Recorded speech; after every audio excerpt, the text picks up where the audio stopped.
Sir 23,800 ये level का जिक्र मैं इसलिए कर रही हूँ क्योंकि यहां से हमने देखा कि जब ट्रंप साहब का वक्तव्य शुरू हुआ टैरिफ को लेकर तो गिर के हम 2000 पॉइंट नीचे आ गए।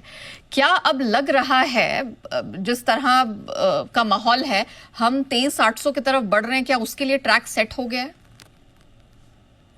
तो मेरी अनिल जी से जो लास्ट वार्ता हुई थी, हम 23,800 के करीब ही थे जब मैंने एक असमंजस व्यक्त किया था कि बैंक निफ्टी नए लो पे जाए और निफ्टी 22,500 तक कदाच जाकर घूमे। तो हुआ ये कि निफ्टी जो है नए लो तक चली गई और बैंक निफ्टी अभी भी घटना बाकी है।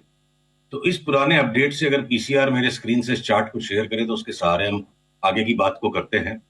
ठीक है, 23,800 से 2 बार बाजार घूमा है तो नजर तो जाके इसी पर टिकेगी 23,800 पे। अगर मैं लार्जर पर्सपेक्टिव में सारे लार्जर पैटर्न्स को देखूं तो हमने इंटरनली जो अपने क्लाइंट्स के साथ कल डिस्कशन किया है वो ये है कि आज की इस गैप अप के बाद थोड़ा जो भी ठंडक आए दिन भर में ये आप 22,700 650 तक की गुंजाइश रख के अगला पड़ाव जो 23,800 के आसपास आके बाजार जरा बहुत हिचकेगा, हिचक होगी। हमारा अनुमान है कि ये 23,800 पे अब रुकेगा नहीं अब की बार, और ये तो जब हो जाएगी घटना क्रॉसओवर होगा उसके बाद ही इसको मानिएगा।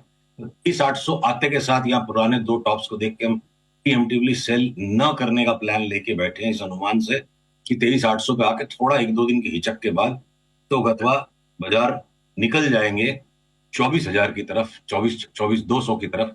तो ब्रेकआउट को देखकर 24,200 पे जो लेंगे उसके बाद 1,000 पॉइंट की करेक्शन आएगी। तो वो जब आएगा 23,800 का लेवल, तब तक नेक्स्ट वीक हम आपके पास उपलब्ध होंगे डिस्कस करने 23,800 की प्रायर रेजिस्टेंसेस को ट्रेडिंग का जोन बनाने में गलती हो सकती है, वो हम नेक्स्ट वीक डिसाइड करेंगे। तो एक बार हमें लगता है 24,200, वहां से वापस 23,000 और फिर 25,000 तक की निफ्टी का अनुमान इस वक्त लग सकता है।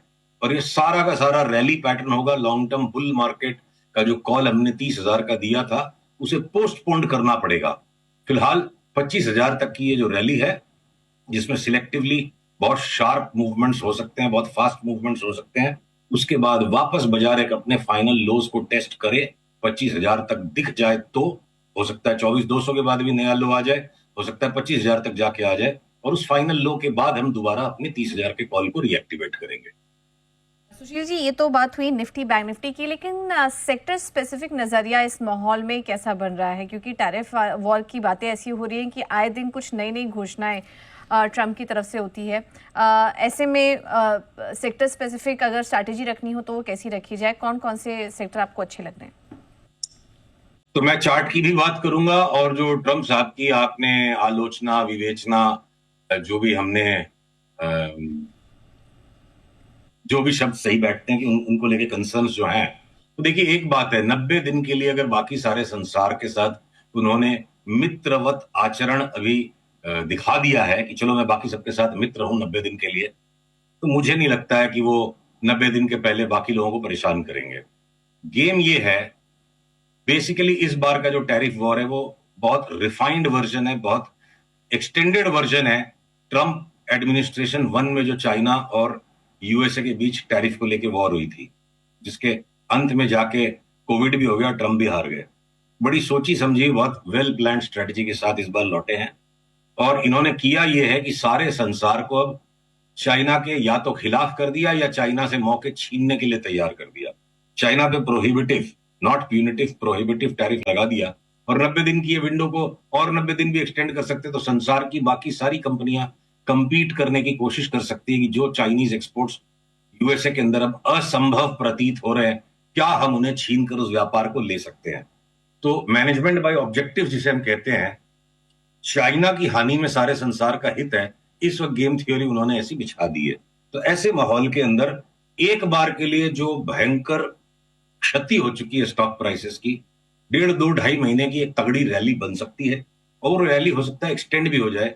उसमें आईटी के स्टॉक्स जिन पर पिछले टॉप पे पिछले साल सितंबर में, अक्टूबर में, अगस्त में जो हम बड़े टॉप्स कॉल कर रहे थे और 35-40% तक के करेक्शन को हमने कॉल फॉर किया था, बात बड़ी विवादास्पद लगी थी, वो भाव आ चुके हैं। अब हम खाली इस इंतजार में कि कैसे एक एक करके 22 सिग्नल्स आए। तो अगर एलटीआईएम में 4240 के ऊपर बंद दे देता है तो ₹2,000 की तेजी का कॉल आ जाएगा, वो आज हमने इंटरनली डिस्कस किया। या ओएफएसएस के शेयर्स में ऑलरेडी वो बाई का कॉल आ चुका है और ये यहां से 50-60% बढ़ जाए दिवाली तक।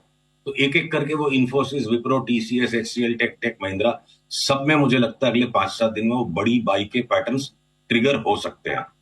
तो इस पैनिक और पैंडिमोनियम के बीच में आईटी का फाइनल बॉटम लग रहा है, बन रहा है। एफएमसीजी ऑलरेडी बन चुका है, जो एफएमसीजी ने काफी स्मार्ट रैली लास्ट 4-5 दिन में दी। नेचुरल है, डर के माहौल में एफएमसीजी सबसे सेफ बेट है, वो और भी बढ़ेंगे और मुझे लगता है 4-5-7 दिन में मेटल्स के भी स्टॉक का जो फाइनल कचूंबर निकल लेगा। तो एक एक करके सेक्टोरली स्मार्ट रिवर्सल्स वर्कआउट होंगे। इस वक्त हमारा ध्यान फोकस्ड है आईटी पे और सामने हम प्राइवेट बैंक जितने भी हैं, जैसे जैसे सेल सिग्नल्स मिलते जाएंगे और फर्दर आईसीआईसीआई, कोटक, एसबीआई को मैं प्राइवेट बैंक्स में गिनता हूं, भले वो ओनरशिप पब्लिक सेक्टर है, एचडीएफसी बैंक, इन सबको हम एक एक करके शॉर्ट करते जाएंगे। इवन एक्सिस बैंक, सारे प्राइवेट बैंक्स को हम अभी भी शॉर्ट करेंगे। गिरने में ये लैगार्ड है और आईटी ने काफी एडवांस्ड फॉर्मेशंस बना दिए फाइनल बॉटम वाले। तो आईटी में बाइंग का मूड है, बैंकिंग में सेल का मूड है।